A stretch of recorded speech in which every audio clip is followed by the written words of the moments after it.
Good morning, good afternoon, good evening, everyone. I'm Gael Lebris, Vice President of ENAC Alumni and Head of International Development. And it's my great pleasure to open this live segment for the third International Day of the Chapters, IDC 2024. Just a reminder, this is, again, the live segment of International Day of the Chapters. This day runs all day long. You can find additional videos that have been prepared by our chairs and other participants on the YouTube channel of ENAC Alumni. And of course, if you're missing this live event, you will be able to watch again these videos as well as the recording of this session afterward. Okay, and if you want to promote IDC 2024 on social media platforms, you can do so by using the hashtag IDC 2024, and don't forget to tag as well ENAC Alumni. Okay. We have a great show for you today. This 2024 edition of the live event of International Day of the Chapters is going to be a bit different of what we had the previous years. Okay, among other things, we do want to have a town hall moment with you. Okay, at the mid-course during this event, which means that we want to interact with you. Okay, we want to hear from you. We want to get questions from you, and we want to have a serious discussion about what's important to you and how the association can serve you, answer your questions, help you, and so on, all around the world. So I need something from you. Okay, I need your participation. Please ask questions at any time. You can type them in the chat box. Okay, and we will address them again at the mid-course during the town hall moment, right after the great panel session that we will have with some of our newest appointed chairs. Okay, but without further ado, I would like to invite Mark Walla at the virtual podium for his welcome address. Mark, the floor is yours. Thank you very much, Gail. So, my dear colleagues, member of the ENAC Alumni International Chapter. First of all, I'm really honored to have the opportunity today to speak with you. You know that we gather here as we say, a community of professionals who are really bound by our shared experiences and education at the ENAC École Nationale de l'Aviation Civile. You know maybe that our network is getting even stronger than before. Right now, we are working on making our chapters more active, closer to you, and at your service, I would say. We are also in the process of reorganizing our chapter in the Asia Pacific region to increase engagement and make them more operational. When you look at our network, the fact that our alumni network spans around the globe, and this is, in a way, a testament for the far-reaching impact of the education and values that we received during our time at ENAC. Today, I would say that we are united by a common purpose to reflect on our achievements, harness our collective potential, and try to envision the future of our network. For example, we have delivered two new releases of major studies these past months. One on decarbonizing aircraft technologies, the other one on the future of airport, and I have to thank the whole community and especially Gael for his great work on this one. Those studies show the excellence of our members and the technical leadership we bring to our industry. And we intend to keep on working with our chapters on communicating these results locally and also internationally, but also think about the next step with these local groups. You know that as ENAC graduates, we have been equipped with the skills to navigate the complex and ever-evolving world of aviation and aerospace. You are leaders, innovators, and visionary in your field. And it is your duty to leverage this expertise to drive meaningful changes. First and foremost, let us take a moment to celebrate our diversity. Our network includes alumni from different backgrounds, disciplines, and industries, all contributing to a rich range of knowledge and experience. This diversity is definitely in our strength. By collaborating and sharing our various perspectives, we can cultivate a culture of innovation and definitely problem solving. In particular, we are, I would say, studying the state of the air all around the world. First edition outside of Paris in Africa was a really great success, and I express my big thanks to Gladys for that. And this edition in Africa, the first edition in Africa, will serve as a blueprint to hold masterclasses in other countries, region as well. I would like maybe if you allow me to provide one or two insights before leaving you. Firstly, one of the most pressing issues we face today is definitely sustainability. As aviation professionals, we are aware of the impact of our industry and that the impact of our industry has on the environment. Therefore, it is definitely incumbent upon us to champion sustainability practices and advocate for policies that promote environmental stewardship. Whether it is through developing more efficient aircraft or optimizing air traffic management or even advancing alternative fuel, if each of us has a role to play in creating a greener future. Secondly, innovation must remain at the forefront of our endeavors. The aviation industry thrives on cutting-edge technology and continuous improvement. Our education at TINAC has definitely prepared us to embrace the digital transformation and harness emerging technologies such as artificial intelligence, big data, or even blockchain.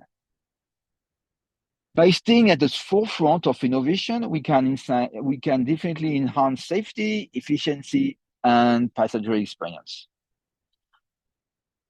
Lastly, I encourage each one of you to actively engage with the INAC alumni chapters of network, attend events, participate in discussion, and share your insights and experiences. Our collective wisdom is a powerful resource that can shape the future of aviation. In conclusion, remember that as INAC alumni, you are part of a prestigious tradition of excellence. Let us uphold this tradition by continuing to innovate, collaborate, and lead with integrity and purpose. Together, we can definitely overcome challenges and seize the opportunity that lie ahead. So thank you very much to be so active in these international chapters. And please allow me to express my deep appreciation to Gael for his great and relentless job. Thank you for your time and attention. I wish you a good conference and definitely a good day. Thank you. Gael, the floor is yours. Thank you, Mark. And thank you for your leadership at the head of the association. I know I repeat that every year since we have this International Day of the Chapters, but you're committed and you strongly believe in the strengths of our network worldwide and in our mission of contributing to the advancement of aviation. And you yourself very involved into the development of our activities all around the world. So again, thank you so much for believing in what we're doing, in your support for all these activities that we're doing in again all around the world. All around the world, we have such a great network. We have such a strong network, and this is also an opportunity for me to thank all our chairs, vice chairs, coordinators, volunteers, and members that all year long are running the show. All these activities, programs, events, webinars, and so on that we are doing in so many places. Okay. Yeah, that's true. And I forgot to say that we are Yes, maybe please. probably are going to organize an ETAD layer this year in China in Beijing with in collaboration with the Tsinghua University. That's it for me, folks. Thank you very much for everything. See you. This Bye is bye. very exciting. Thank you, Mark. Thank you. Bye. Very good. Well, now it's time for our next segment, the state of the chapters. I'm going to give you an update on everything we've been doing since last time we had this International Day of the Chapters last year. And just a reminder, if you have questions or comments, please do not hesitate to type them in the chat box. Okay, we will address these questions during the town hall moment that we will have in later on during this live event. And if you want to chat about the International Day of the Chapters on the social media platforms, you can do so using the hashtag IDC 2024. So now let's talk about the state of the chapters. What's going on with our chapters? So here is a map of all the regional and national groups that we have all around the world, as well as our appointed liaisons. So the difference between the blue and the green, the blue means we have an organized chapter in that part of the world, either it's a national or regional chapter. And when it's green, it means that we don't have yet a chapter, a group that is organized with a leadership and so on. But one of the a chair or a vice chair in one of the neighboring chapter is representing somehow the association as a liaison. Okay, so again, the goal when we created that global coverage a few years ago, if you remember, is that anyone, regardless where you come from, where you are based, where you're living, or where able to find someone from ENAC alumni that you can talk to, okay? And we achieved that a few years ago. And what's interesting is that if you remember when we achieved that global coverage, I told you that to kind of let's manage expectations. I told you that we had 53, I think, chapters at the time, and you should not expect new chapters to be created. Or you know what, we are still creating new chapters actually year after year, thanks to all the volunteers that are coming to us, willing to create new chapters, new groups, and so on. And so just over the past 12 months or so, we have welcomed a few additions to the network. Okay, I would like to highlight, for instance, the very recent creation of the Benelux chapter. So Benelux from Belgium, Luxembourg, and the Netherlands. Okay, we have also, when we had our last International Day of the Chapters, the Germany chapter was just created, okay, and recently we did our first leadership rotation on that chapter, and I would like to thank the outgoing chair, Marguerite, for all the great work that she did on the inception of the chapter, and we did also reshuffle our operations. I did talk about that last year. We spent a bit of time thinking about how we should reorganize our operations in Latin America and the Caribbean. And while it's not technically exactly a new chapter, we did a bit of a grouping and reorganizations. And in particular, we created that new regional chapter called Andes de Econosur, for all the Andean community and the countries of South America, south of Brazil. Okay, and Brazil does have its own chapter that we are in the process of activating. So all of that to tell you that the force is strong.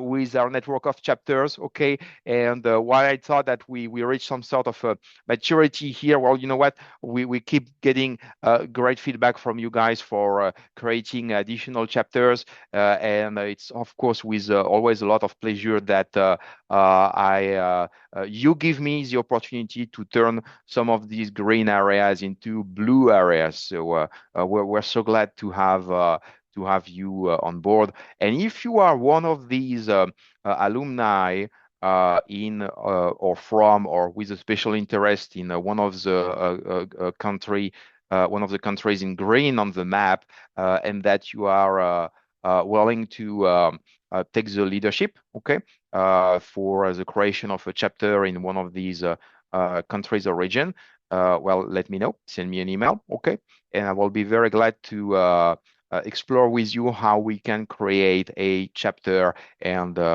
keep turning, keep expanding the blue area, okay? So I would like to recognize our newest appointees in terms of chairs and vice chairs.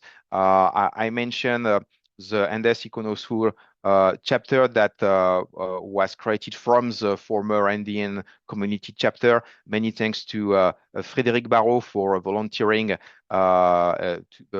for taking over the leadership of this chapter. Big kudos to Theodora and Bertina for creating very recently a new chapter in the Benelux area. We have such a great group of people there. It's one of our largest, actually, chapter outside of France, and I'm sure you'll be able to find a lot of good people to help you run the show in the Benelux area. Congratulations as well to Hélène, appointed as vice chair in Canada, Raphael for taking over the Central Asia chapter with a big focus on in Mongolia, where there is a great community of people, former NX students and more.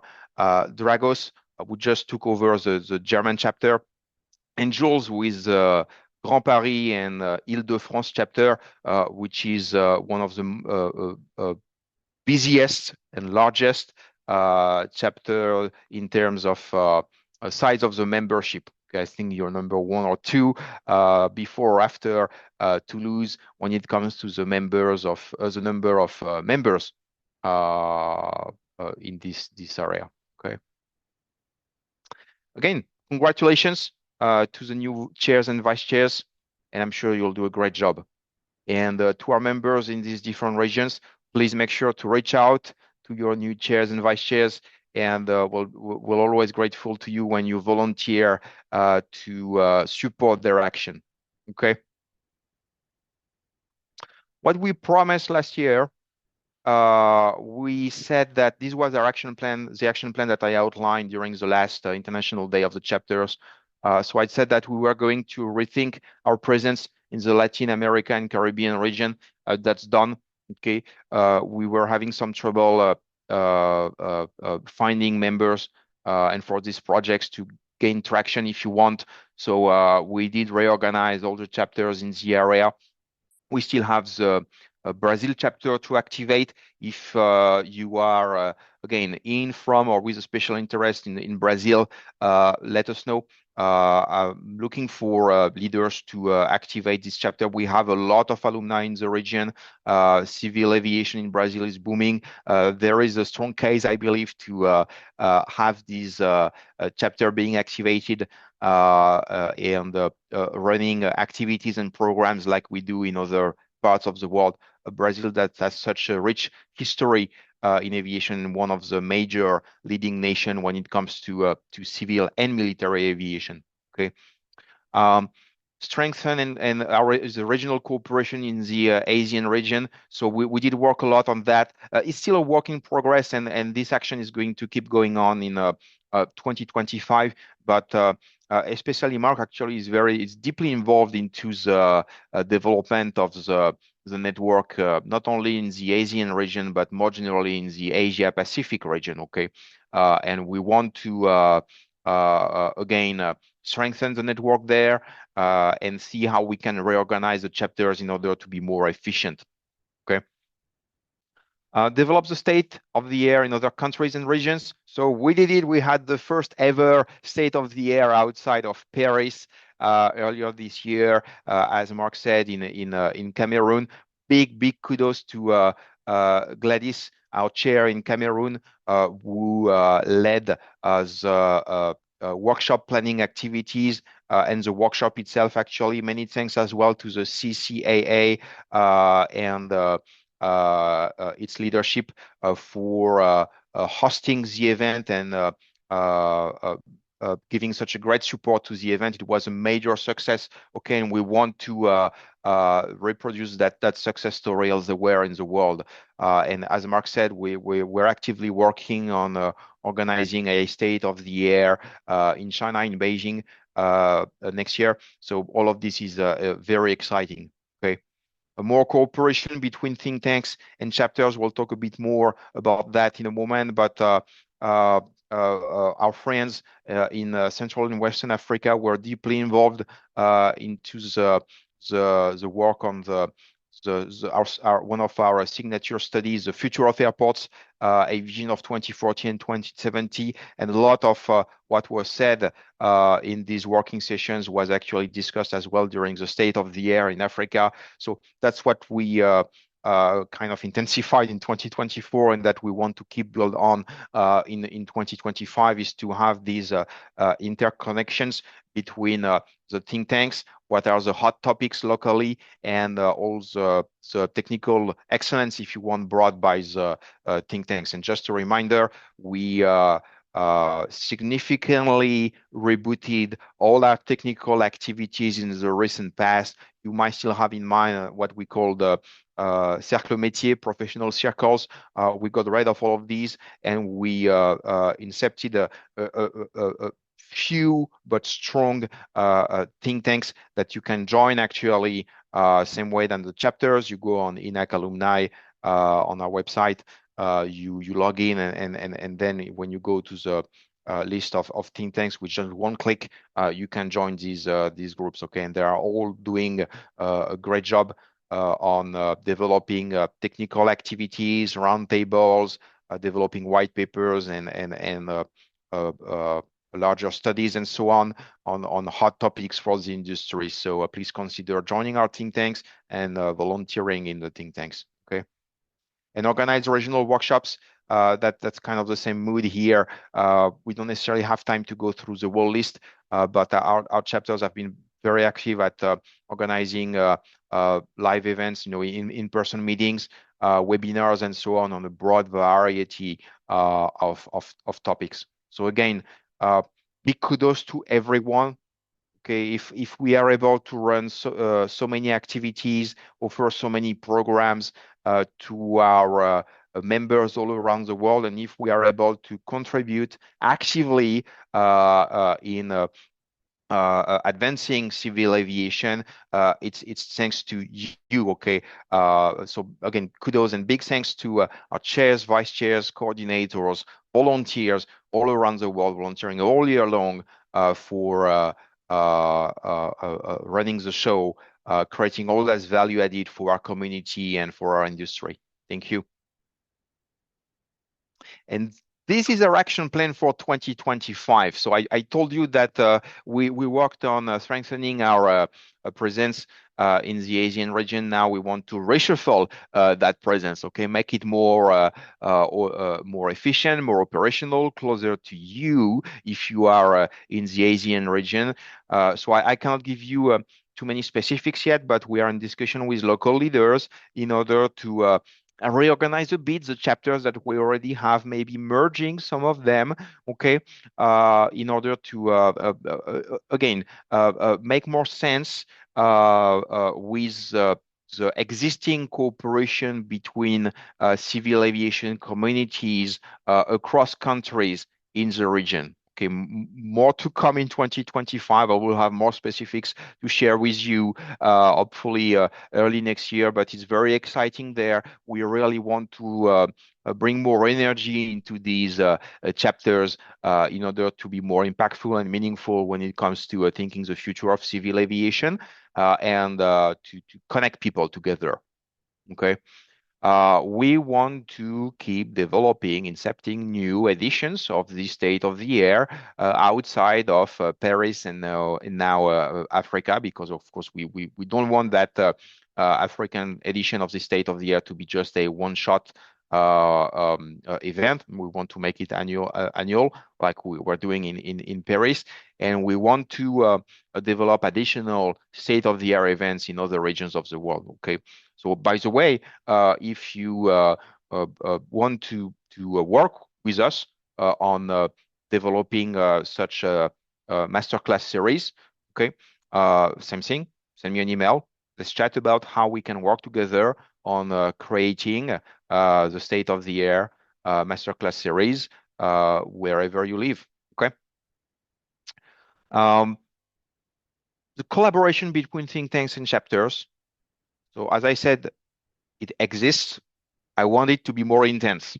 Okay. And I want to force a bit the conversation between chairs of chapters and chairs of think tanks. We probably going to have some kind of speed dating events internally in order to intensify these discussions. I really want the think tanks to rely on the chapters and reciprocally when it comes to technical excellence, thinking the future of aviation and so on. Okay, creating new activities where you can discuss the present issues and the emerging challenges and the future of opportunities of civil aviation in your region or in your country. Okay, and we've been very successful so far with these kind of activities. Mark was mentioning the future of airports as well as a study we released on decarbonizing aviation. We want to have more of these things on other topics as well in order to contribute to advancing civil aviation worldwide. Okay, and it can be on topics that are specific to regions or countries, but we want to give you an opportunity to contribute to this conversation locally. And by the way, in case you missed it, ENAC Alumni, our role is not to just be just to hold close conversations between ourselves. Okay, when we have these activities, these technical activities, we love to invite non-alumni contributors. Okay, and we do that every time. Just look at the list of participants of the studies I just mentioned and other activities that we held in the recent past, and you'll see that we have a good mix of alumni and non-alumni in order to make sure that we open our doors to the rest of the aviation community, of course. And continue the conversation on the future of aviation, again, building on the success of the future of airports, decarbonizing aviation and more. We want to keep working on these issues with our chapters and with our think tanks. Okay, that's for 2025. And what's important here is that chapters, they cannot grow further than the local members are volunteering. Okay, so it's very important that you volunteer with your chapters and with the other activities and programs from the think tanks and other groups. Okay, you can make a real difference. You are already making a difference. All the volunteers that are serving on these panels, working groups, and else. So you can definitely reach out to your local chair and vice chair to volunteer. If there is no chapters yet wherever you are, or if there is a chair and he's or she's looking for a vice chair, please raise your hand. Okay, we have a bunch of open positions right now in terms of chapter leadership, and we want to hear from you. We want to fill these positions, okay, these volunteering positions. Participate in local events, make your voice heard, Okay, if you want the chapter to go in a slightly different direction, if you think that something is missing to what is being done to date, please raise your hand. Okay, make your voice heard and volunteer for running these activities and programs. Okay, uh, something very important as well. Uh, we have a great career portal on the ENAC alumni website. Okay, and if you are recruiting, you can post your job offer in literally less than 5 minutes. It's a pretty user-friendly platform, okay? And that information will reach out to all the alumni in the specific region or team or whatever that you are specifying. And we have a large community. I don't know if you realize, but we have a lot of members within the NAC alumni. I lost count, to be honest with you.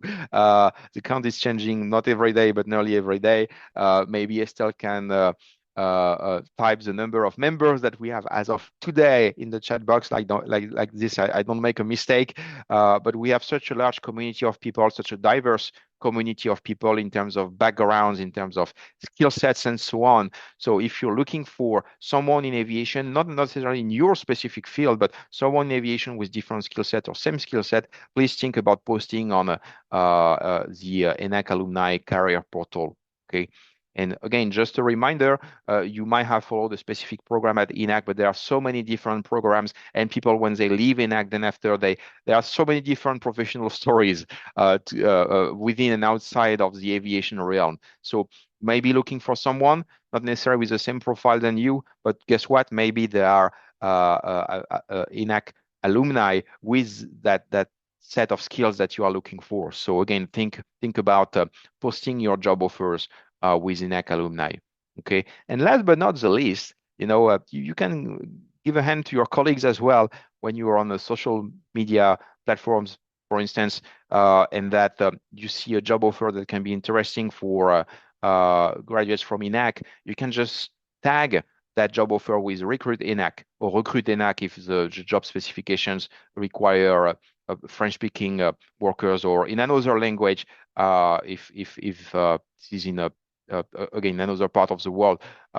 We are all doing that, the leaders of the association. And if you follow these hashtags, you will see all the job offers that we identify all year long. And you can contribute as well to that effort to make these visible to your colleagues and former classmates.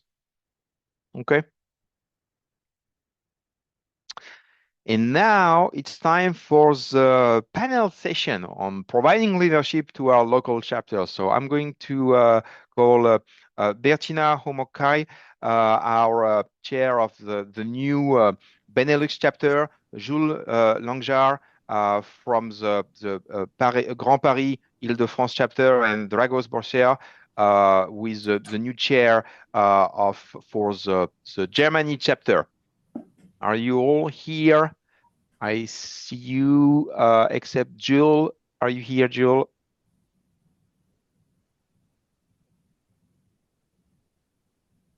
Oh, we lost him. Never mind, Estelle, if you can maybe try to reach out to Jules to see if he's facing any technical issue. And meanwhile, we can start with Bertina and Dragos. Thank you for being with us today. So again, you are respectively the chairs of the new Benelux chapter and the fairly new Germany chapter as well. So the Benelux chapter was incepted earlier this month, so it's really fresh. And I'm sure, Bertina, you will tell us more about what's coming up with the Benelux chapter. And the chapter in Germany was created about a year ago, actually. I think we are celebrating the first anniversary of the creation of that chapter this month.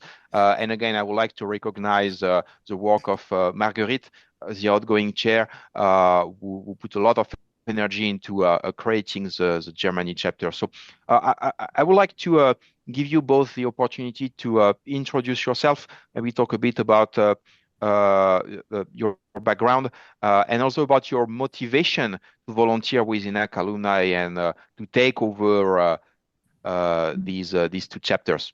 Maybe we can start with Bertina. Okay, thank you, Gaël.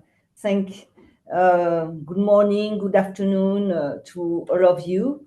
My name is Bertina Homoke, and I have the chance and honor to launch the Benelux chapter with my colleague, my Theodora, not colleague, but my partner in this project, Theodora Grecu, who is able to listen to us, but she's back to home on her way back to home, so she cannot speak, unfortunately.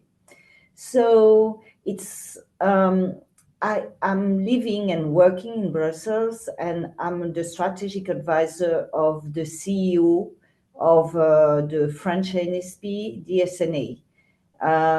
I've been in this position. I've been working in this position for 3 years now in Brussels. And let's say that the fact of being here, so my job is to advise my CEO and also to be quite aware of what is going on here. Let's say that in my previous position, I was not aware of the importance, the essential aspect of networking. It is whenever now and here, this is actually my new job, to network, to know people, to be aware of what is going on here in Brussels on all topics, because I'm on a transversal position, and you cannot get the information just by reading. It's important to read a lot, but it's important to know people and to just have their phone number, be able to text them and get the information that you are looking for. So by saying that, what I mean is that I now understand in my day-to-day life that it is important to have a really nice wide network. And this is the goal, one of the reasons why 1 month ago, when discussing with Ford, we say, okay, let's go for it. I've got a lot of work. I'm really busy, like all of you, but it is worth launching the Benelux chapter. And as Gaël said previously, it's a big team, a big network, because there are around for so far 150 alumni that are listed in this chapter. And there's a big potential to develop the networking and energize the network. So this is definitely going to be one of our top priority for 25. The second priority that I would like to to push for is the fact that Benelux is at the heart. We cannot say better, at the heart of the European Europe, the EU, and so I think it is worth trying to bring this EU flavor a bit more in our community, in our alumni association. And this is what we're going to, Theodora and I would like to develop quite early in 25. We have other ideas, and what we plan to do is to propose a program early next year, and we have already fixed a date in order to get together event, in order to get to know the other alumni here, probably in Brussels. I'm saying in Brussels because we will see how to reach out the other in the Netherlands and in Luxembourg a bit later. But we have already an event planned in January, and the idea is to exchange with our alumni here and to get more ideas to enrich what we we have already in our pocket. But we will be able to tell you more very soon, early 25. For the time being, let's enjoy the launch of the of the chapter. Thank you, and happy Thank you, Bertina. to reply to any question now or by email, and we'll reply. Thank you. Absolutely, and we're so glad to have you and Theodora again working on creating this new chapter. This is very exciting. Uh, yeah, networking is definitely a good approach when it comes to a Benelux chapter with a big group of alumni in Brussels. It's definitely a place where you have a lot of decision makers, technical experts, agencies, as you said, especially European agencies, and also members of the private sector all together. And I'm sure that this is the right approach to bring a value added into the conversation that can happen in Brussels and around. And you were mentioning 28 members. I'm very suspicious about that number. Something tells me that there are way more alumni in Brussels and in the Benelux region than that. And this is a good opportunity for me to remind everyone that it is very important that you check your contact information, okay, associated with your ENAC alumni account from the website. Okay, because if you don't keep this information up to date, we have no way to reach out to you. We have no way to know that you are in this or that region. Okay, so if you forgot your password, that's fine. Go on the website, check enter your email address, latest email address that you may have shared with ENAC alumni. See if you can regenerate your password. If you are not successful in that endeavor, okay, send us an email. As simple as that, and we will help you. Okay, but it's very important that we have up-to-date contact information from you. Otherwise, we cannot reach out to you. And by the way, when it comes to joining a chapter, that's something that you can do as well from the website. It's a great website. There are a lot of functionalities there, and one of them is joining the chapters is literally 2 clicks.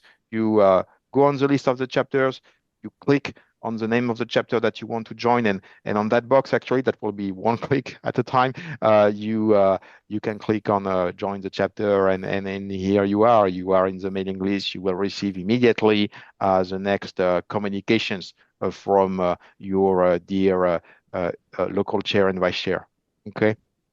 Very good. Thank you, Bertina. So exciting to see everything that is happening in the Benelux region. Maybe we can go with Dragos next. Yes, Gaël, Julie. Yes, please. Okay. Julie's back. Yeah, I'm sorry. Thank you. I was in something and I definitely missed the time. Sorry. Things happen. We're glad to have you here. And maybe Dragos, you can go next. Yeah, sure. So hello everyone. I'm really glad to be here, and of course to take the challenge of being ENAC alumni chair. First of all, I would like to give my thanks to Marguerite for initiating the German chair, and I have seen that she's also taking part in this meeting. So, yeah. Hi Marguerite. I have also prepared. Hi. Yeah, I have also prepared a presentation. A small presentation about the current situation of Alumni Germany and the objectives we have. So if it's okay for you, I can show the presentation. Absolutely, you should be able to share your screen. Yeah. So let's see if it works. So screen number 2. Okay. So can you see my screen? Yes, we can. Okay, great. Yeah. Right. So yeah. I will start slideshow. Okay. So yeah, this is a presentation about the alumni Germany. So as an introduction, a little bit about myself. So my name is Dragoș Bocea. I have graduated from ENAC in 2021. So I'm YATSED 19. For those who don't know, YATSED is the Master of Science in International Air Transport System Engineering and Design, which is in English language.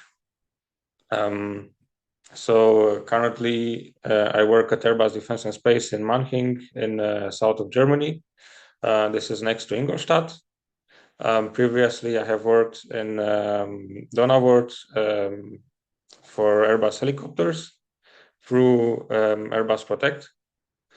And before I have also done my internship in Airbus helicopters in Donauwörth, which was part of the master thesis required by the master degree of ENAC. So in all of my positions, I worked as a system safety engineer. So I have to do a safety analysis for various engineering designs and then to approve them. Yeah. And currently I work for the Eurofighter aircraft, which is developed in Mannheim. So a European project which unites many countries.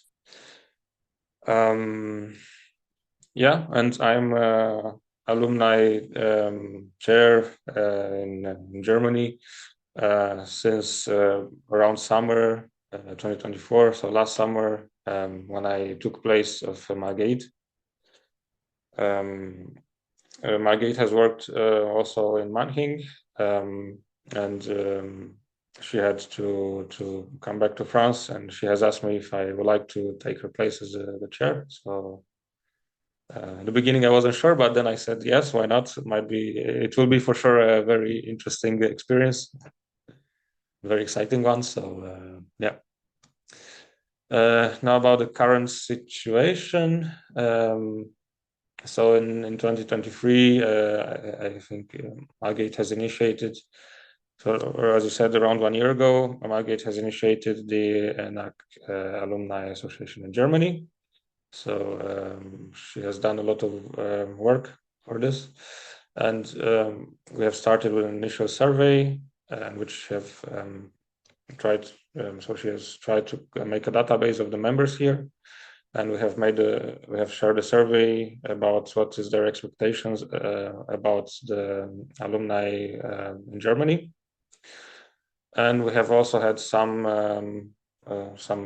initial meetings about our activities here and how we can progress. Yeah. I have also tried to organize a physical meeting in south of Germany, but yeah, the attendance was a little limited, so we decided not to organize it again. So here is some answers from the questionnaire of last year. So the main expectations are to bring together the local ENAC community and promote networking and friendship between the members. Also to mentor the newcomers and to promote ENAC and the Alumni Association. And then, so the most preferred activity was afterworks. Then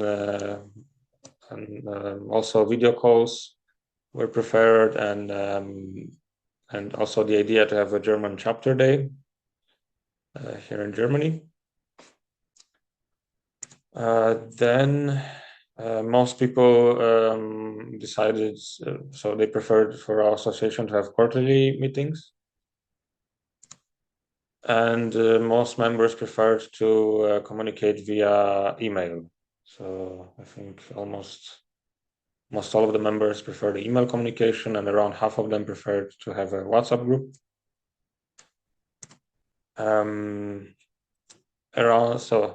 So about plans for 2025, I have updated a little the list of strategic goals. The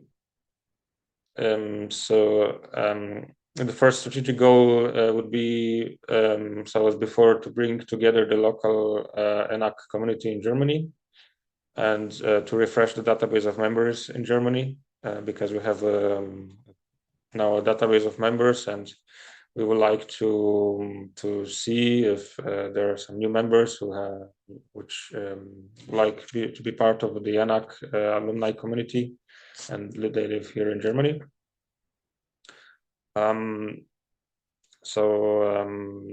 Then the second strategic goal would be to create an active community and also a stable one. So for this, I thought that one of the priorities is to reach out of other members in Germany who like to support, and eventually to create a board of the ENAC Alumni Germany. Then the third strategic goal, is to organize events in person and online, and eventually to take part in the activities of ENAC alumni, such as the think tanks. And then the fourth goal would be to support the newcomers in Germany through organizing seminars on different topics, to discuss open questions that they may have. So basically to help them adapt to their life in Germany.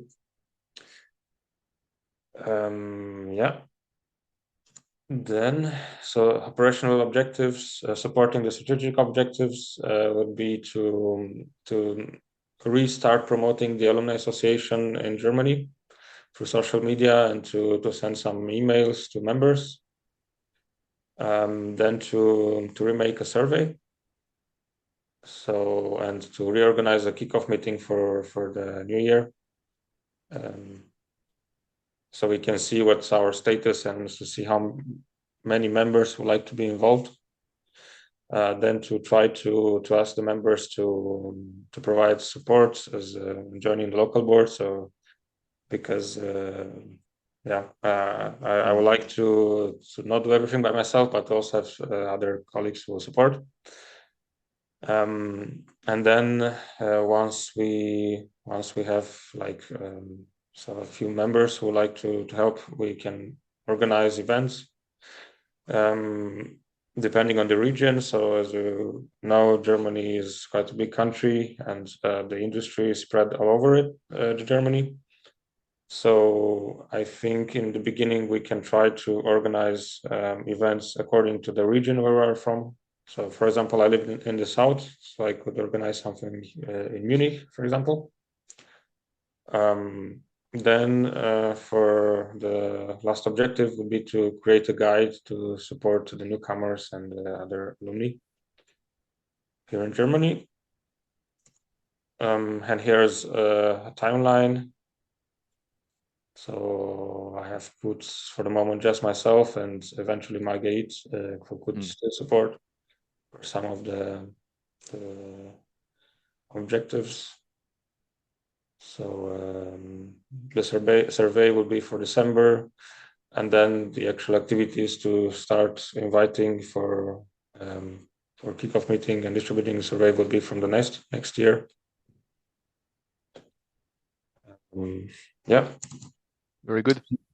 Yeah, and then the last part is about the challenges. So I think that even if Germany is a really it's an industrial powerhouse, it's really developed. It's a really developed aviation industry. This industry is quite spread all over Germany, so creating physical meetings can be quite difficult. Then, of course, we need to try to find motivated members who are willing to support to the board and to organize events. So this would be my main expectation and also ambition for Alumni Chapter Germany. And from my side, of course, I'm motivated to network and to connect to other colleagues who have been former students of ENAC here in Germany. And because I think we have a very good opportunity here and a lot of potential for gaining members. Absolutely. I share your optimism here. I think there is really a case for a German chapter. And thank you for sharing this overview and action plan with us. But also thank you for sharing your difficulties because the job of the chair is primarily the job of an organizer, right? Bringing people together and so on. And it's not always easy, okay? And one of the key aspects of it, especially when you take over a new chapter position or when you create a new chapter, we must listen to you, right? To offer something, a format that fits your needs and your expectations, meets your expectations. And the thing here, if you don't make noise, we cannot hear you, Yes, basically. definitely. So Yes.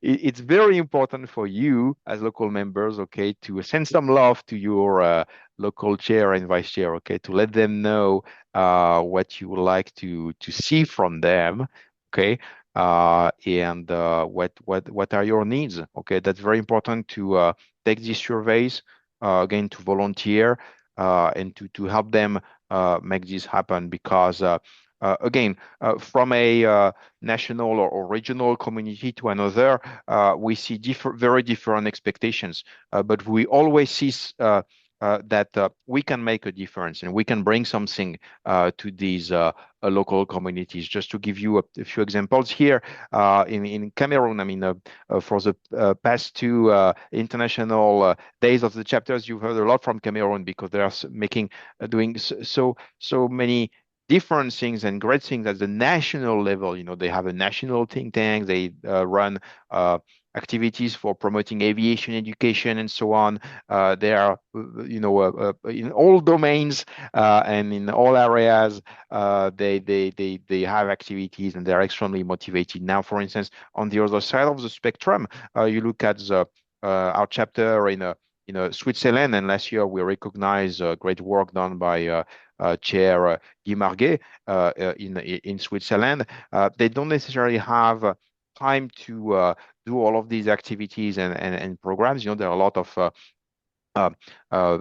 senior executives or experts that are part of the Switzerland community. Guess what? They found a way to actually bring a value added by focusing specifically on networking, and it works very well. They meet regularly in formal or informal settings, and it works very well. They have very meaningful conversations and so on, including at the margin of EBAS, that major business aviation event that is held annually in Geneva. So again, the thing here is for the chair and the chapter to find the modus operandi that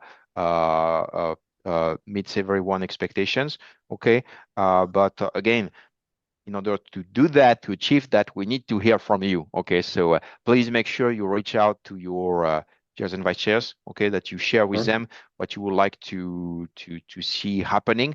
Okay, with the kind of thing that you need as an aviation professional or a local member of the aviation community, and also maybe the hot topics that you have within your profession, your firm, or whatever.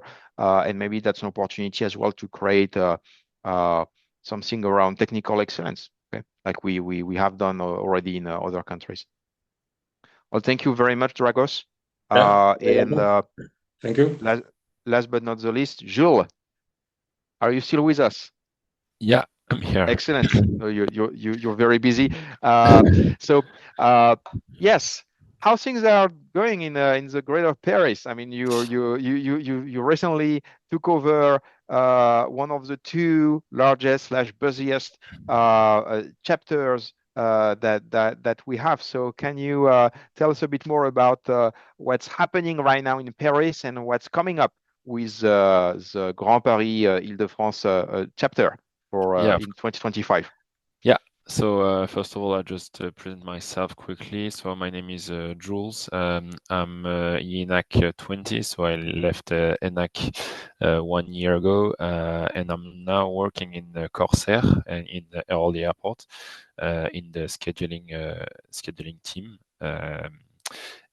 So I'm here and I'm volunteer with ENAC alumni because as I was in school, I was very implicated in all the association in the school, and so for me that was very logical to continue this after graduation. So that's why I'm here today.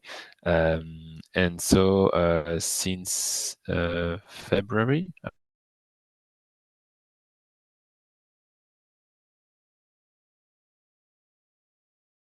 the aim is so as you said, it's one of the biggest chapter in terms of members, and so it's also complicated because I'm arriving and there are a lot of people here in Paris. So the aim is to be able to first of all meet the people that are here and try to embrace new one. Because, for example, in November every year you have a lot of new graduated students. So the aim is, as we did in November, we organized an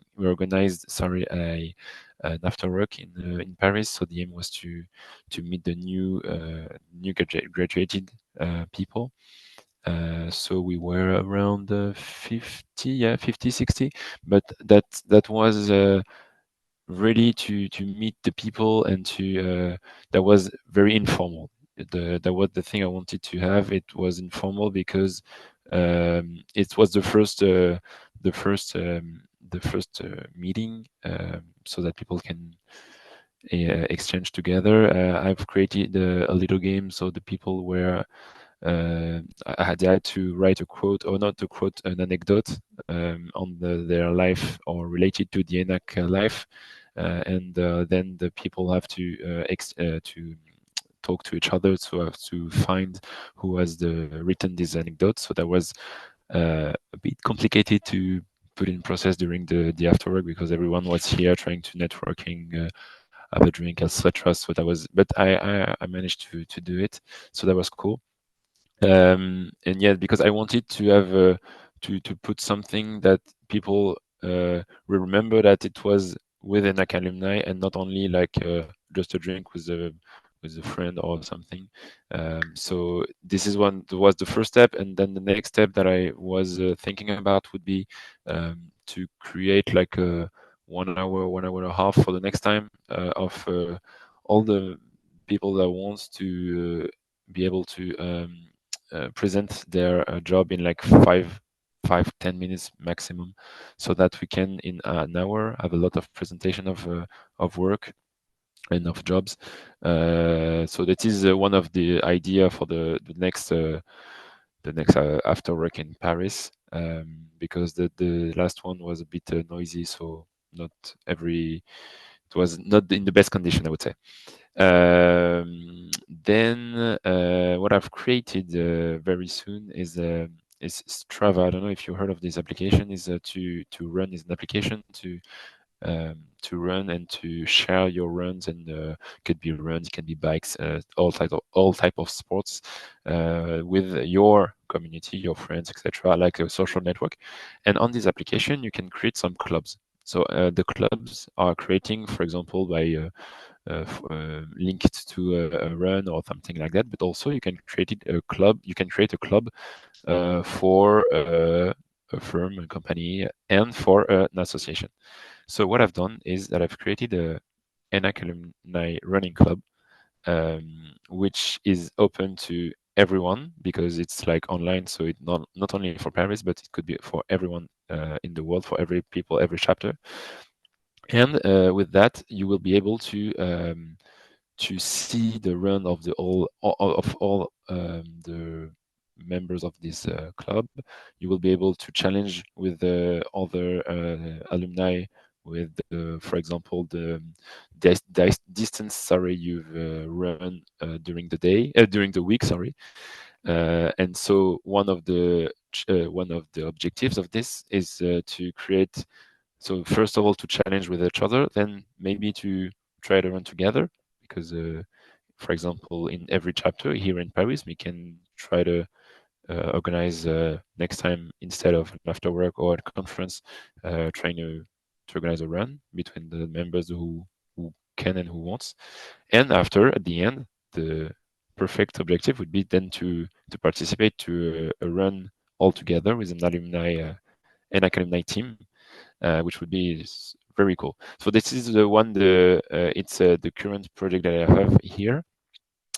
And so I have noted the drug loss survey, which is a very good idea. I think I will inspire this because, of course, I don't really know how the community here, because lots of people are young, and so I don't really know what they want, and I'm young too, so I don't really know what people could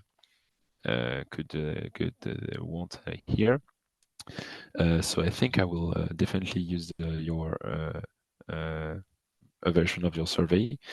And yeah, I would like the chapter to become like a place to network, and a chapter to network, but also, and as I like to have a drink with my friends, and so of course I would like the chapter also to be like meeting people and have a good time too with the alumni, sorry, people.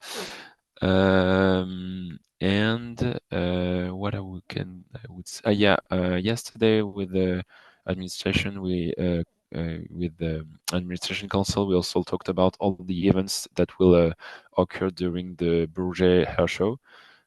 So I'm now in charge of scheduling the different event that we could think about. So with Mark, I will have a chat with him to see, and also with the ENAC, to see what we can do for this big event, which is the Paris Air Show, but what we can do here at ENAC Alumni to take part of it, and also to organize and to, as a lot of people, lots of ENAC alumni will be in Paris for this event. Maybe we can try to do something and to take benefit of this big event. And what can I say then? One thing that I've noticed too is that last time during the afterwork, the people that were here, they were very, very young. Maybe next time also would be very interesting to have people that working in like a hierarchical level a bit above, for example, because to network and to have experience while chatting, I think it could bring the network up. So that's what I would like to what I will try to do for next event here in Paris. And I think I'm really motivated, and I really want to put a bit of I would say youth on this chapter, and a lot of dynamism. So No, absolutely. And thank you, Jules, for bringing all that positive energy, all these great ideas, because this is literally how we build program and activities within a chapter. And something that you mentioned that is very important, we need to cater to everyone, okay? And that's something I keep repeating to all chapter leaderships. It's important to have events and programs that can where we can have all the different generations and professions being represented. So definitely something to work on.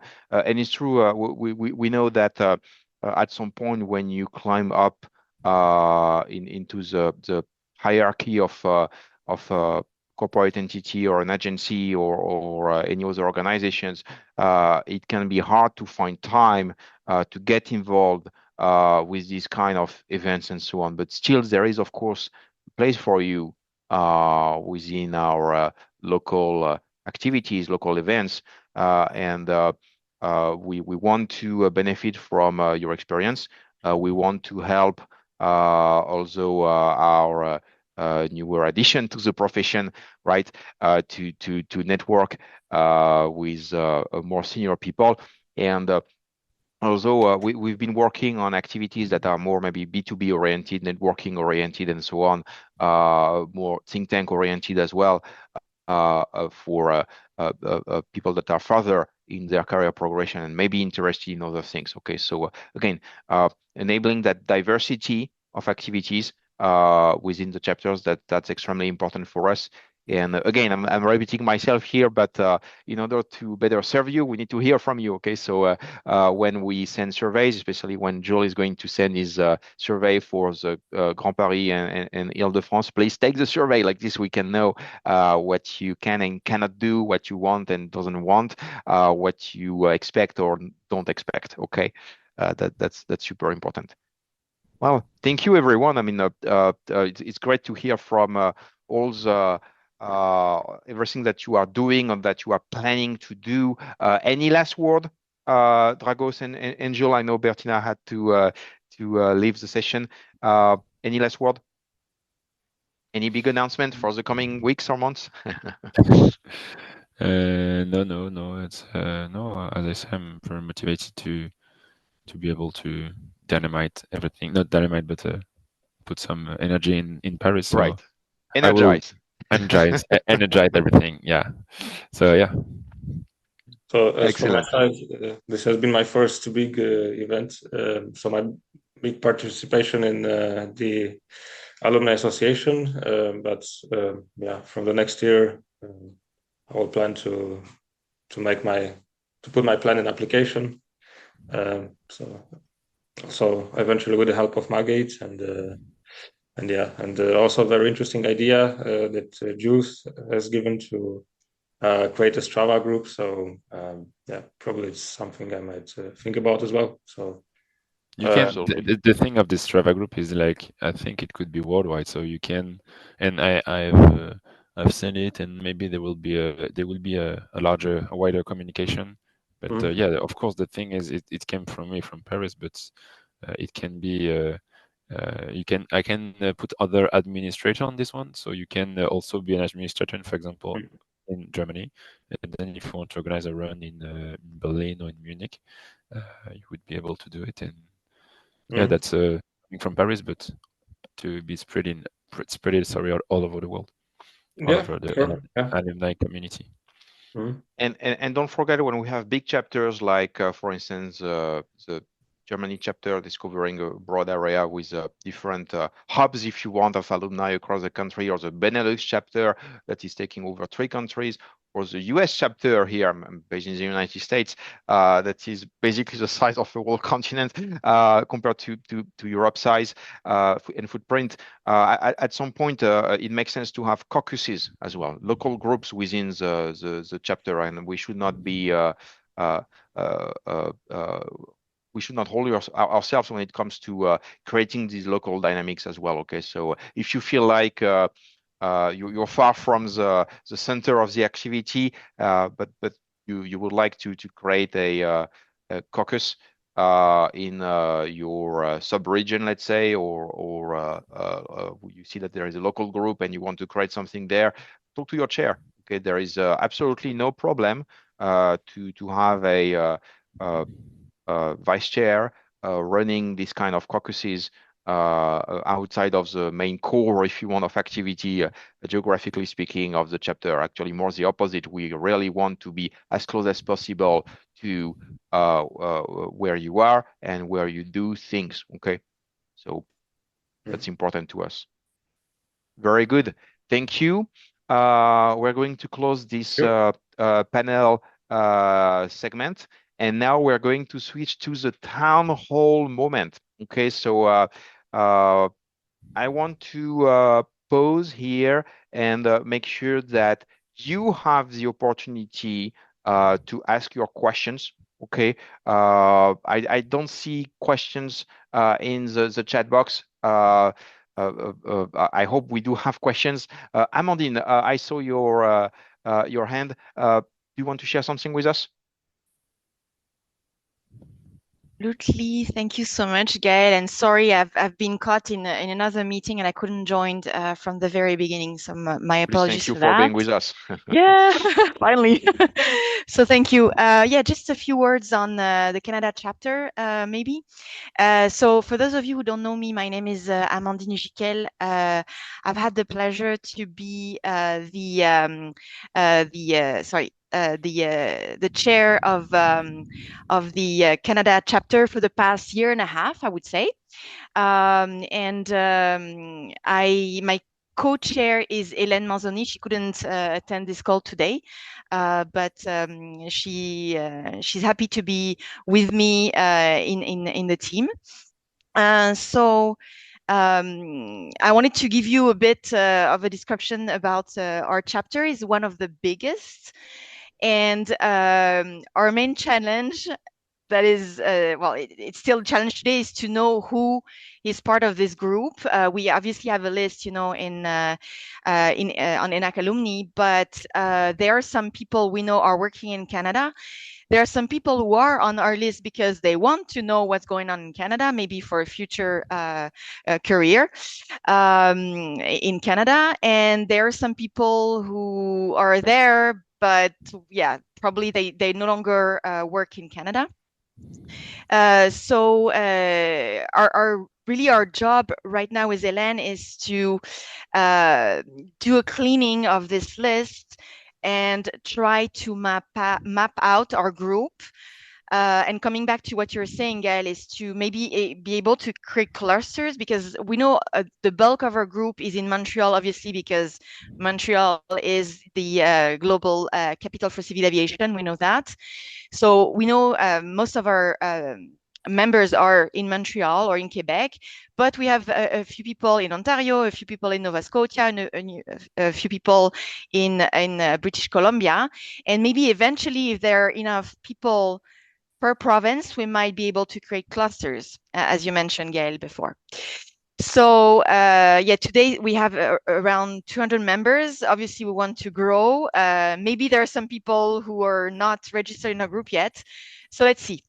When I joined a year and a half ago, I wanted 2024 to be the kickoff of something great. So what we've done is to have we had 4 get together once per quarter, more or less. We started small and we grew in numbers over the months. The last one, I think we were 10. We also organized the webinar Working in Canada at the end of November. Maybe some of you participated. And if you did, thank you, because I think it was a good webinar. We had a lot of attendance. We had 6 panelists, 3 people who are working currently in Montreal or were working in Montreal, and also 3 interns who've done their internship in Montreal during summertime.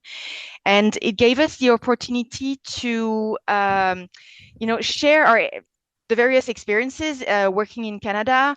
When it comes to immigration processes, we had different cases. People provided, their highlights, what they really liked or what they really like about working in Canada. They talked about the differences with France, some stuff that were surprising to them, some stuff they liked, they didn't like, and so on. So I really encourage you to listen to it. The recording is available. It created a lot of interest. We already have people reaching out to Hélène and I to get information and so on. So what we're going to do is, based on this webinar, we captured all the questions we got, and we're going to create a Q&A so that people can benefit from it and maybe consider a career in Canada in the future. Canada has a lot to offer. It's a great place, even in wintertime. Believe it or not, yes. In 2025, we are planning also 4 get-together once a quarter. We're going to try to do a fun activity. I was trying to see if we could do like a pétanque in summertime or curling in winter. Let's see. Something very Canadian. We are planning also 1 or 2 visits, so maybe the control tower at the airport of Montreal, in association with NAF Canada, who is our ANSP here, and maybe a visit at ICAO. So to be confirmed, but we'll try to do that. I think people would be willing to do such visits. Also, we want to kick off a common project to unite, the whole group around one activity, knowing that even though the bulk is in Montreal, we have people scattered throughout the country. We have a few ideas. The first one would be to educate companies about ENAC, to provide them with, information about the value of the diplomas, the fact that there are skilled engineers coming out of ENAC school, so that they can, see if they could employ people from ENAC more easily. And we'll also try to facilitate all the discussion around immigration. Then another project we could work on is to talk to youth about aviation. Myself, I'm already doing that on a voluntary basis on top of my work at IATA. I'm part of an association called Elevate Aviation, which makes sure that aviation is available to young women. So I'm a volunteer on that. And last week, I was actually at Collège International Marie de France in Montreal through the Elle Bouge l'Orientation event that took place on the 6th of December. I had the opportunity to be part of that event thanks to Sophie Copin, who is taking care of Les Ailes de l'ENAC. And it was great because I could talk to students in junior high and high school about job in aviation. And I was accompanied by a friend of mine who is working for Air Canada, and her daughter, who is actually in the Canadian Army, about to become a pilot. So it was really great for the three of us to be talking to youth, and I think it's something we should pursue as a group, and even talk to kids in primary school about aviation and what our industry has to offer in terms of career, and also to push those students to consider studies that would be a perfect fit for our industry. And last but not least, we could work on a fundraising initiative. A couple of years ago, there was an initiative in Montreal to do a fundraising around pulling an aircraft by team. So it's maybe an idea we want to revive here, and our group could be really involved in the organization of such an event. So that's all for me. Thank you for giving me the floor, Gail. I don't know if there are any questions or if you want to comment, but thanks. Thank you, Amandine, and thank you for all the great things that you and Hélène and all the local volunteers in Canada are doing. It's pretty amazing and fantastic to see all that you're doing there, and all the positive energy that you're bringing to this great group. And I think that aircraft pooling is actually a very North American way to do fundraising. We do the same here in the United States. It's pretty popular. The deal, of course, is you need to find some good group of people to pull the plane as far as practicable in the shortest amount of time. And maybe it's an alternative way to do green taxing in the future. I don't know, but it's always a cool way to do fundraising. Amazing. Do we have any questions? Any questions from our attendees?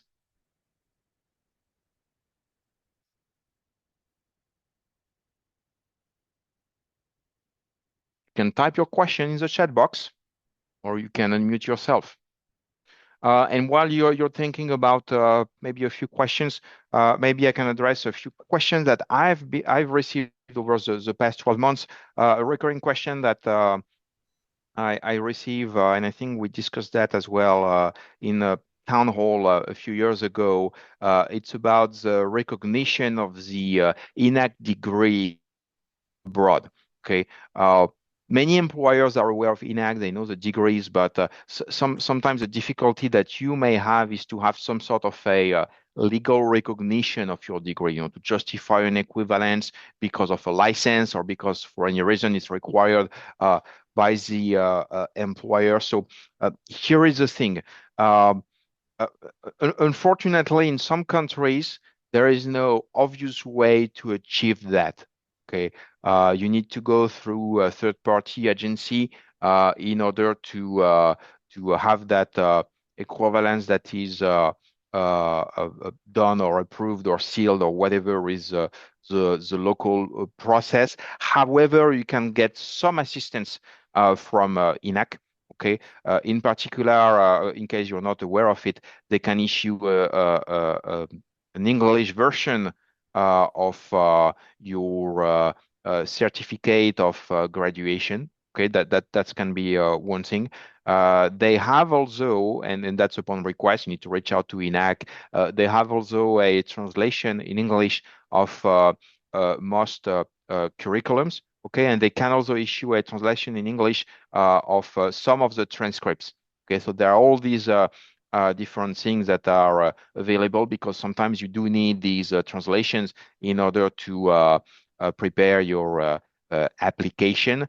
Now, when it's sometimes becoming a bit harder to get what you need is when they need a certified equivalence of your degree into the national local system. And for that, you might have to rely on third-party agencies and so on. I know that some of you reach out to me to ask if the CTI, which in France is responsible for the integrity of the title of engineers, or the IESF, had any signed agreements with other national board or local board of engineers. But I don't think it's really the case. And to be honest, I invite you to reach out to them if you have any country-specific questions. Okay, but again, I know that sometimes you're facing these difficulties. I went through the same difficulties here in the United States to get my professional engineer license. And the thing is that reach out to your chairs. You know, sometimes they may be able to help you or to redirect you to alumni that went through the same difficulties. And in some of our chapters actually prepared notices explaining the process in order to get these equivalencies. Especially in the United States, we have a few resources available from the US chapter regarding equivalencies and degree recognition. Okay, so that's what I wanted to share with you on the matter. Do we have any questions? Or are we so clear in everything that we are doing that you have absolutely no question? Anyone? Thank you. I read in the chat box that I am very clear, so thank you. No questions, no worries. Everything's fine with you. What we're doing is just amazing. And our action is super clear. That's what I understand. I think it's great, indeed. Thank you.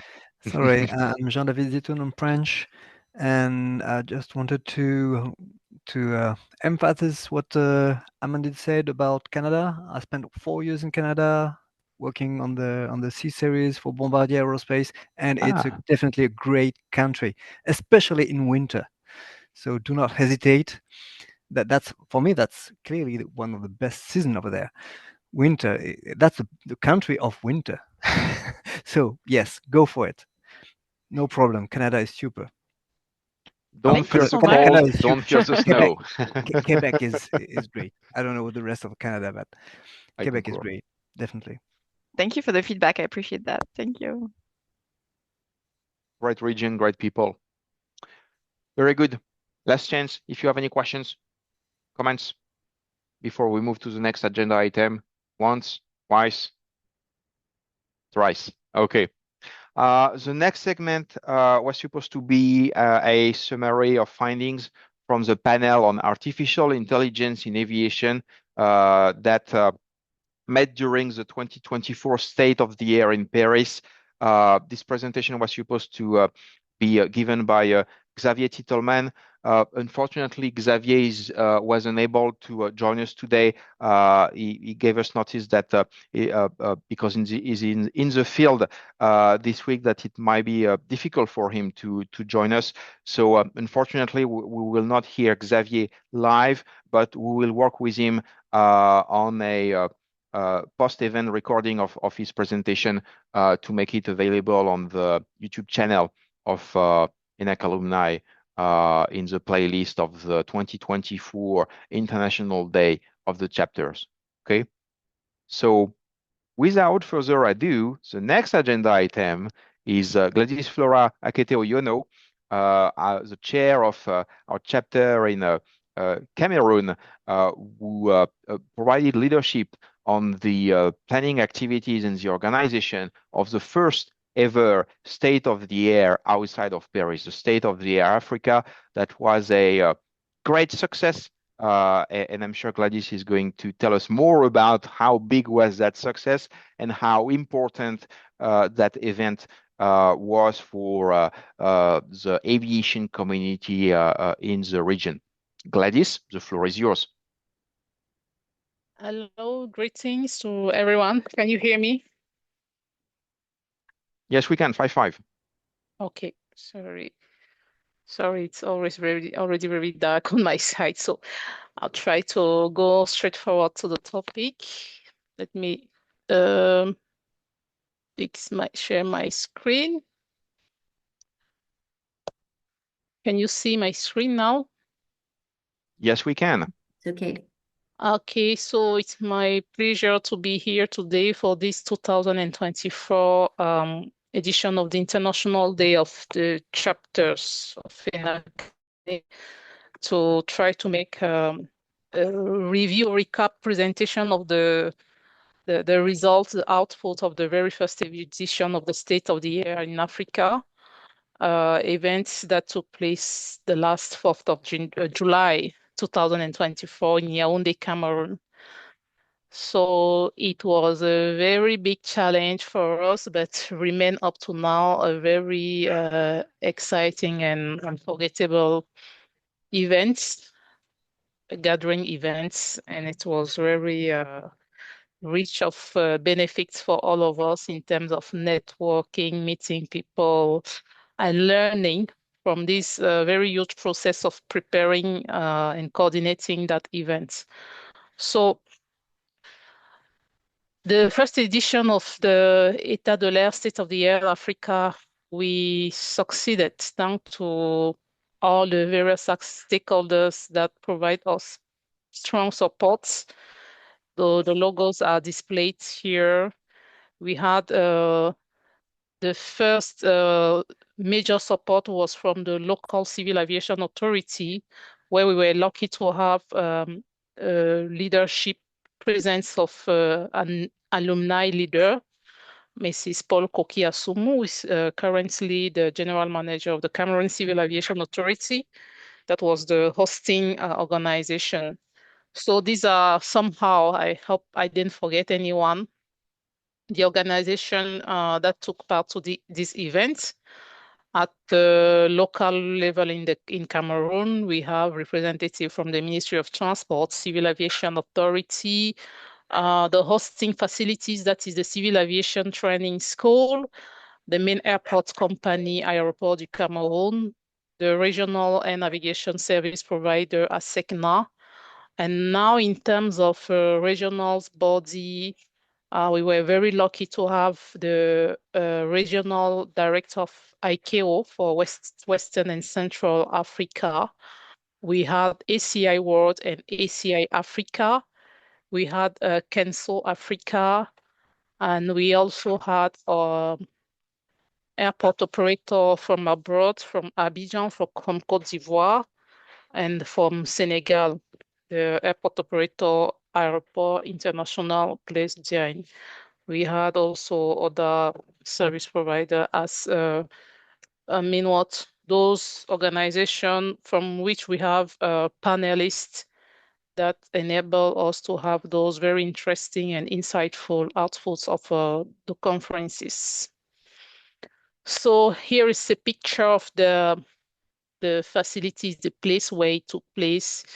This is the training school of the Cameroon Civil Aviation Authority. It's a very nice, very interesting facilities that is developing very well quite now, taking huge envergure in the regional area in Africa with strong partnership with those worldwide and regional organizations. Now, this is the program, the topics that we covered during the conference. We had 4 conferences. The first one was trying to really start with the foundation of aviation in terms of talking about safety and capacity. So the topic was continuously addressing the safety challenge for the sustainable development of air transport in Africa. Then we moved to the second topic, that is the main topic of aviation industry now, the decarbonization.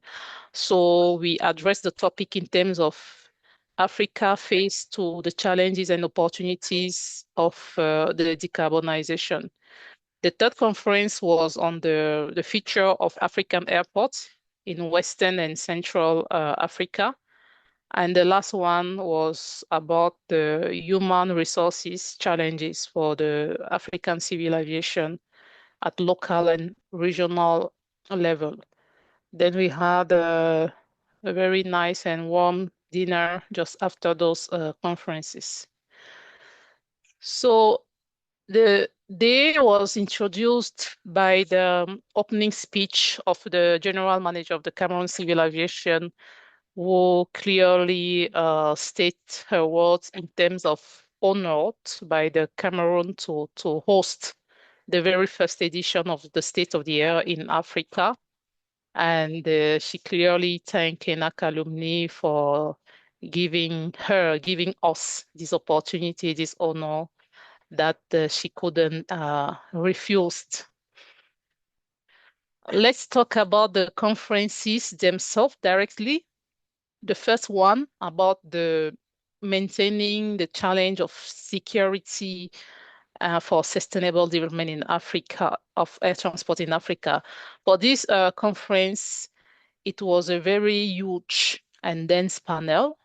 We had the regional director of ICAO for Western and Central Africa, Mr. Prosper Zominto, who has recently been appointed as the general manager of ASECNA.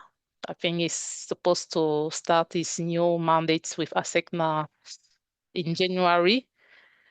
The conference was moderated by Mr. Shamsu Anjorin. He's a former representative of Boeing sales in Africa and with a huge experience in air transports in Africa and in general. So he has been also a very great panelist for us. We had the Secretary General of ACI Africa, who is also an ENAC alumni, Mr. Ali Tunusi. We had a representative from ASECNA, experts in the field of air navigation and air traffic services. We have representative of the local civil aviation authority, from the airport operator, and also from the regional safety organization in Central Africa. Mr. Raymond Bissebel was the moderator of that conference. He was also our focal point with Civil Aviation Authority. And then what was the objective of that conference? The objective was to present the major challenges facing Africa in terms of safety and capacity. So we talked about the status of safety figures, the status in terms of infrastructure for air navigation, and discussed about the solution that could be implemented. In terms of outputs, the conference identified that the main challenge in the Western and Central Africa are related to effective implementation of state safety program. There's still a lot to do in many states in the region. Effective implementation also of the regional navigation plans, implementation of the performance-based navigation, And we will always have to deal with the challenge of the availability of qualified and sufficient number of human resources for aviation. We have very important recommendation from the ICAO Director Regional. Those recommendations were oriented in the field of the calibration of air navigation, but also recommended to seek support from states and other stakeholders to close the open state safety concerns. The recommendation also were about the effective development of national aviation safety plan, but also accelerating the implementation of various projects identified in the region by ICAO in the trend of the no country left behind. Other outputs from this conference is that we have the opportunity of the participants to share action completed by the organization.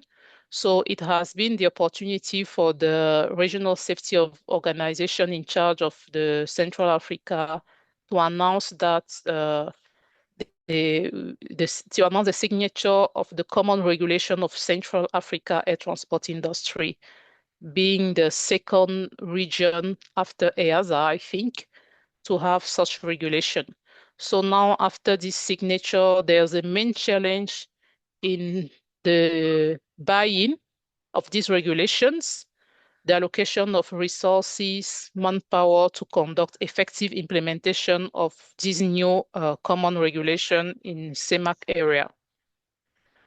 In the field of airports, ACI Africa presented the intensive program they have to support the African airport development, the so-called African Airport Development Program, that is doing great jobs in terms of trainings and technical assistance provided to African airports.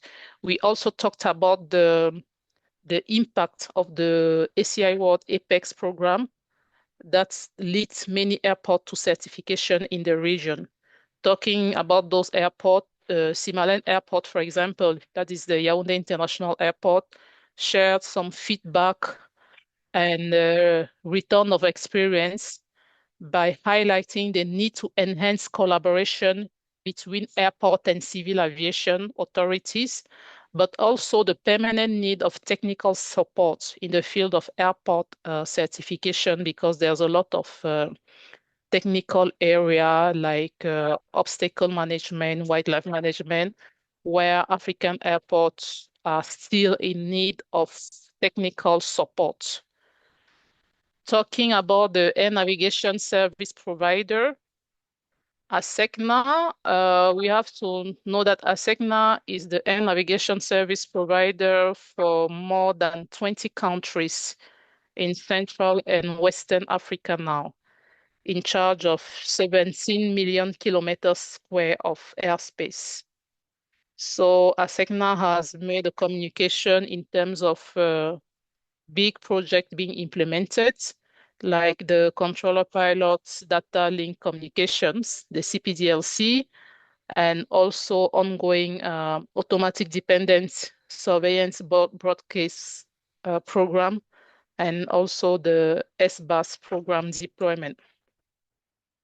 So that is about the first conference. The second conference was about the challenge and opportunity for Africa in the context of decarbonation of air transports. It was also a very great panel. We had Philippe Fonta, our ENAC alumni sustainability expert. We had also ACI Africa, we had ASECNA, and in that conference, the objective was to understand and to present the pillar of the decarbonization presented by ICAO, the LTAG approach, and understand the challenges and opportunity for Africa in this ambitious objective. In that conference, we really highlight the fact that, yes, why should Africa really take decarbonation as a serious matter? We know that Africa currently still represents only 2% of the global air transport. So it means that in terms of contribution in pollution also, it's something that is still very, very marginal. But we had to inform the audience why we should take this topic seriously, because there's a lot of opportunity, but also challenges for the African region. We presented the LTAG approach by Philippe Fonta, and then the conference highlight that the main opportunity is in terms of identifying and exploiting the opportunity of feedstocks in the continents. There are huge potential of feedstocks in Africa where industry can take opportunity and take a good advantage on that. So Africa can become both producer of SAF and also exporter of feedstock. This has been clearly identified. The panelists also stressed that the success of decarbonation to achieve the neutrality by 2050 will require the involvement of all players, airline, airport regulator, service provider, etc. And we noted from Mr. Philippe Fonta's presentation that 410 factories are needed in Africa to support the net zero program. So also in Cameroon, the local civil aviation authority shared experience about the potential of a plant so-called Jatofra that we have in picture. That is a current feedstock identified at the local level. Jatofra is can be a derived biofuel and can be grown throughout the country, but it still needs to receive ICAO and CORSIA approval to be qualified as a sustainable alternative fuel. We also have very interesting output from CANSO presenting the green ATM, as an accreditation that has been developed by CANSO, and that can provide an objective reference. But this accreditation is not yet very known within African air navigation service provider. Talking about ASECNA has presented their ongoing actions in the sustainability, like the project deployed, such as the ADS-B for direct route, the S-bus technology for its efficiency, and the implementation of continuous descent and continuous climbing operation also that has been tested in some airports like Libreville, Ouagadougou, and Dakar. So what ASECNA clearly says that all their projects currently include footprint assessment for all their air navigation projects. Now, according to airports, we know ACI is doing a very great job for airports in terms of decarbonation with the airport carbon accreditation.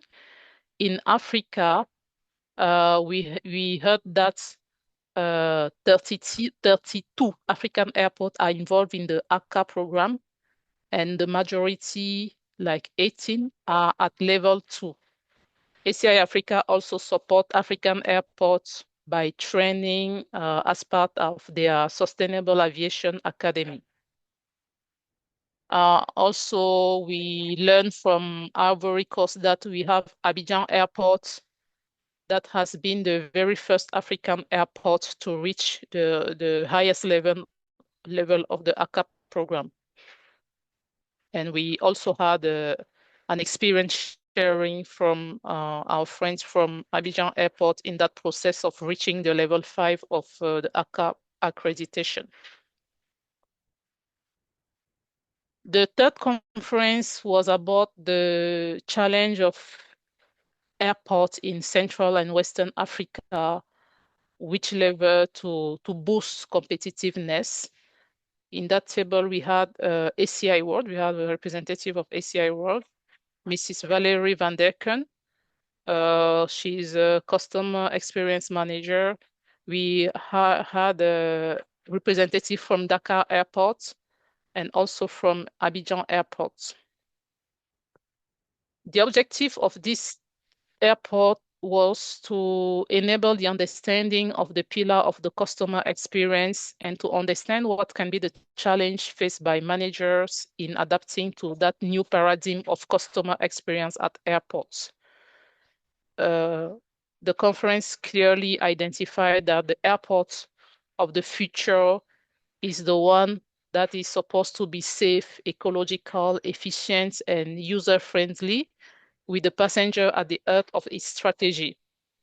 So we have clearly established that this trend of being customer-centric, customer-oriented is not yet very known or spread in some airports in Africa.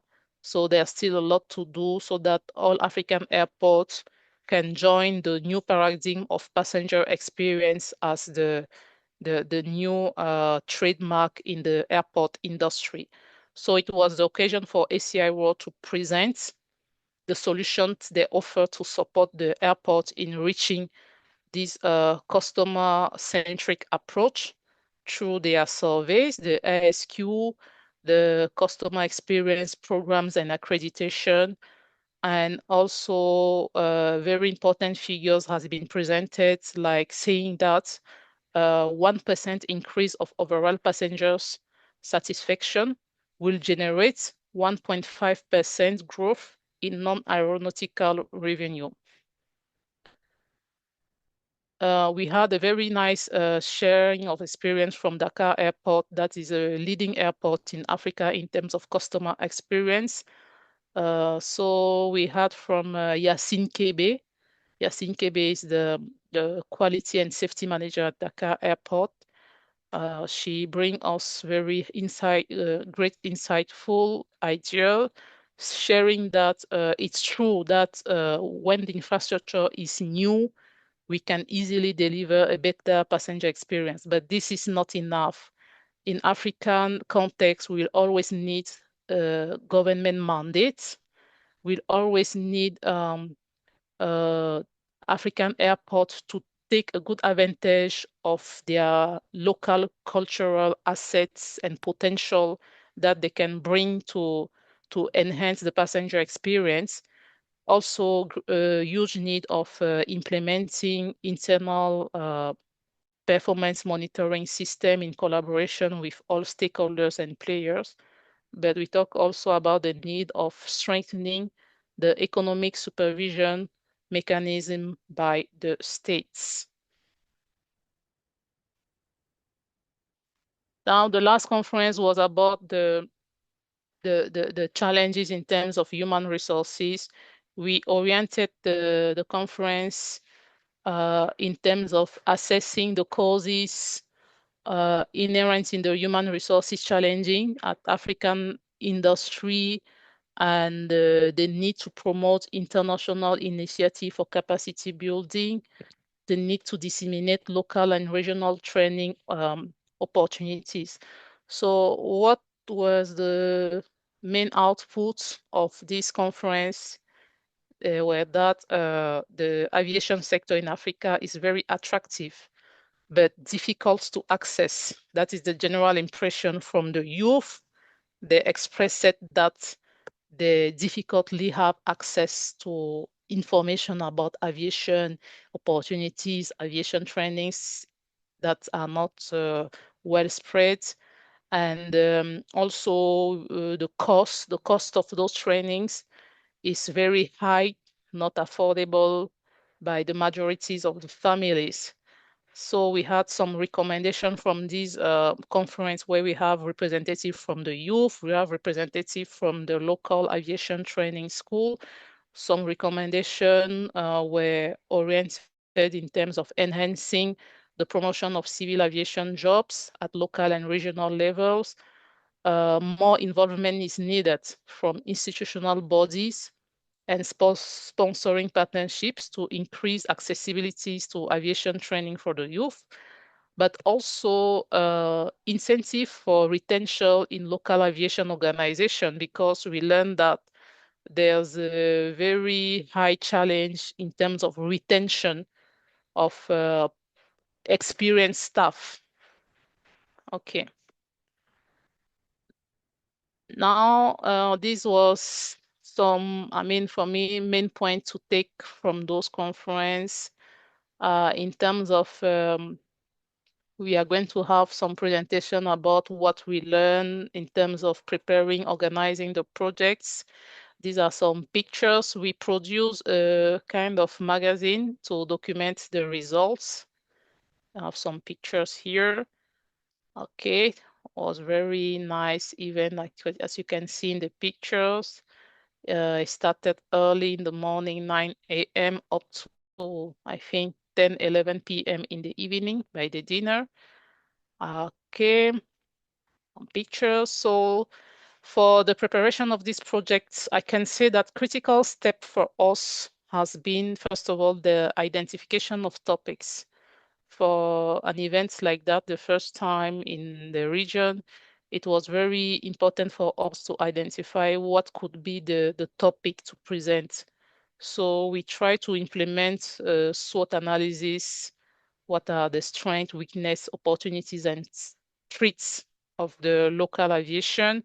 So safety is a permanent challenge in aviation, and in Africa, figures are not yet already at the good levels. Capacity also. So we couldn't have this very festive edition without talking about sustainability. So we really had the objective to speak to the stakeholder about the need of considering that topic importance, even if the African traffic is 2% now, but there are challenges, there are opportunities to take from that move of decarbonization of air transport. Critical step also was the identification of the host organization. We had been lucky to have leadership from our local civil aviation, from which we gain very important support. Also, it was very challenging to involve regional organization. For these points, I can say it was like deploying personal relationship from each of the member of the team. We'll try to deploy his relationship, his relation network to try to see, okay, do you know someone in ACI World? Do you know someone in ASECNA headquarters? Do you know someone in, I don't know, ACI and so on? The conference preparation was key. So it was very important for us to prepare the conference, to focus on the objective, to limit, to define the scope, to avoid ideas being spreads anyhow. And we base the approach on a volunteering approach, mainly for the moderators that we chose. Areas of improvements. So everything is subject to improvement. We think that we could have we could have some improvement in terms of local and regional sponsorship. It's certainly because the event was new. It was not easy for us to talk about requesting them to sponsor also. And also, we think that we could improve in the level of the manager involved in the panel. By preparation in advance, sufficient time to explain to them the added value of these events. Okay, same thing for the regional organization involvement, because at this period, we couldn't have some organization like IATA and CAFAC, where managers were very interested, but unfortunately, there was an overlapping event at the same period. We had the IATA Focus Africa initiative that was going on at the same period. So they couldn't join the ENAC Alumni State of the Air of Africa. It took us 1 year of methodic preparation. we were lucky to have indefectible support from ENAC Alumni's bureau. So we had a huge support from the bureau, from Mark Walla, from the president. So we couldn't do it without such an impressive support from ENAC Alumni bureau. And also the motivation of the local civil aviation general manager, the enthusiasm of the team, and the participation of the international and regional organization. But above all, it was a deep desire for us to see that dream come true. The very first edition of the State of the Air in Africa, and that was also the first edition of the State of the Air out of France. So thank you for your attention. I don't know if there are some questions. Feel free to We raise them. might have to hold on the questions in order to wrap up on time. Okay. But thank you, Gladys, for this great presentation, and above all, congratulations for organizing this extremely successful masterclass series in Africa. And I think that that's a blueprint of the kind of success stories that we want to build all around the world, around the state of the air. You've heard from Gladys, how meaningful was this event for the regional aviation community, you know, and again, with that methodic approach, with the analysis of the ongoing trends and kind of breakthroughs that are on the horizon, identifying gaps, you know, and discussing how together the stakeholders across borders can come up with solutions in order to address these challenges and seize the opportunities that are arising. And again, you already expressed this opinion, Gladys. I completely agree with you, and others within the region. I've said that as well during the State of the Air in Africa and other forums. Aviation can play and will play a very important role in the next coming decades in Africa as a whole, but specifically in your region, Central and Western Africa. And we're glad that we can modestly contribute to this success story again. Okay. Our role is also to help advance civil aviation worldwide, and this event was definitely a demonstration of it. Again, thank you, Gladys, and thank you to all the contributors and sponsors and participants to this event that, again, it's not a one-shot event. We want to make it annual and keep organizing this State of the Air in Africa and elsewhere around the world. Okay, very good. Thank you again, Gladys.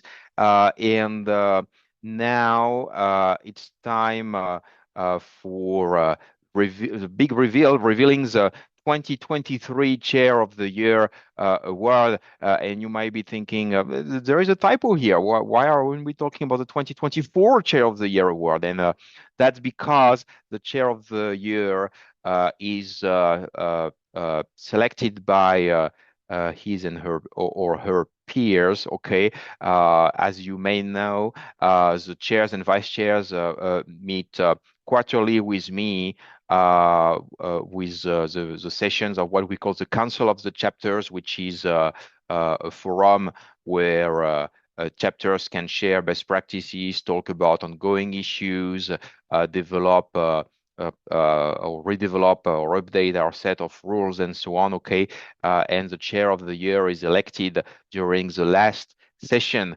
of one of the fourth quarter of the year. And by the way, we will meet next week in order to elect the 2024 Chair of the Year. But back to the 2023 Chair of the Year, the award. So please join me in celebrating the selection of Stojan Groszewski, Vice Chair of ENAC Alumni Central and Eastern Europe chapter, for his dedication to developing the ENAC alumni network within his region and beyond, and to advancing civil aviation. Congratulations, Stojan. I think this is very well deserved. And what I want to say is that Stojansh is not just a great person and a very dedicated alumnus. You're everywhere. I don't know how you do it, but not only you're the vice chair of ENAC Alumni CEC, I know you're also very active within the Canadian civil aviation community. And on top of all of that, of course, you are also the chair of the digital transformation think tank. So again, thank you so much for everything that you've been doing for ENAC Alumni, and congratulations on your well-deserved Chair of the Year award. So, Jean, if you want to say a few words. Yeah. Yes. Thank you very much. I really appreciate it. I was surprised when you sent me that email that I was selected. I didn't expect it. So again, thank you very much. Yeah, I'm trying my best. As you said, I'm everywhere. Yeah, hello to the Canadian chapter. We met 2 weeks ago in Montreal. So yeah, um, stay tuned for 2025 plans for the digital transformation think tank and my chapter as well. So that's going to be revealed in the coming days. I hope so. Yeah, and hope that we're going to have even greater collaborations in the future. Very good. Yeah. Thank you again. No, thank you, Stojanch, and again, congratulations on your award, and big kudos on everything that you've been doing for the ENAC alumni community and civil aviation, generally speaking. Thank you so much. Very good. Thank you. And we're getting closer to the end. I know we're running a bit out of time here, but I would like to share with you a few announcements. And the first one is a new release of the Future of Airports, a vision of 2040 and 2070. This has been a very long journey. This is a project I started in 2019 when I took over the airport think tank, and our goal was to investigate, if you want, everything that was happening within the airport realm. And we ended up doing a major research project involving over 100 aviation experts and leaders around the world. We got invited in conferences, we organized workshops, we conducted research projects inside the research project. And if you remember, we published an interim version of the report back in April 2020, but then we brought in our chapters in order to discuss the preliminary findings, interim findings locally, and go back to the drawing board, if you want, in order to rethink, refresh, reprocess all of that. So here we are. We have a new release of the Future of Airports that you can find off the ENAC Alumni website. You can scan that QR code, or you can go on our website. You click on Publications, Airports, and you will access not only this study, but all the other materials that we have that we have produced so far about airports, sustainable aviation, and so on. It's a very thick report. I invite you also to read the technical appendices and to download the poster. And again, just to drive you through the website in case you're not familiar with the website. It's a great tool, and many thanks to Estelle, by the way, for maintaining this website up to date and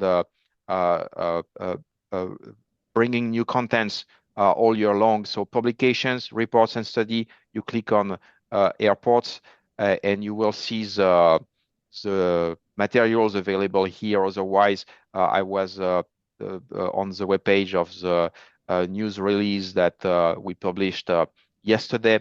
And same thing, you can access the page I just showed you if you click here. And again, download the posters, download the report, and please share them with your network, okay? That study is not there for sitting on the shelves or the virtual shelves of the website. The goal is for that study to be read and used, okay? So we have these posters providing a visual summary of findings, but we have also the report itself, okay, with a great deal of contents, technical contents, discussions, analysis, and so on. Okay, so Again, if you have any questions regarding these materials, feel free to reach out to me. But most importantly, we need you to spread the word around when it comes to the release of the future of airports. Okay. And another study that we released earlier this year, a new release as well, was we're having some issues here, but that's okay. You know what? We're going to go back on to the website, and this is a new release on aircraft and engine innovations and designs to decarbonize commercial aviation from June 2024. And again, that's a major study. They went through, they delivered an inventory of and a review of all the different innovations in aircraft design, propulsion systems, and so on in relation with decarbonization. Okay, it's a great report. So same thing, I invite you to download the report, talk about the report, use the report, and so on. Okay, we count on you. And that's it for today and for this year when it comes to the International Day of the Chapters. But you know what? It's just beginning of the story again, you know, when it comes to all these great activities and projects that we talked about today. Again, we need you to participate in all of these, to contribute to all of these, and we count on you for volunteering with ENAC alumni, but also benefit from all these activities and programs. And I want to take the opportunity again to thank our chairs, vice chairs, coordinators, volunteers, and members like you who are contributing all year long to the chapters. Okay, don't forget as well to become an active member if you can, which means paying your annual due to the association. That helps us fuel everything that we talked about today. Okay, and remember that if you haven't paid your annual due, you cannot vote in the election of the board of administrators, and you cannot run for administrator should you want to join the core leadership team of the association. Okay. Thank you again for being with us today. If you have any questions on anything we've said today, if you want to volunteer, please feel free to reach out to me anytime by email, okay? Or to reach out to the association as well. I would like to wish you and yours happy holidays, Merry Christmas, Happy New Year, okay? And all the best possible for 2025. Fly safe, take care, and talk to you very soon.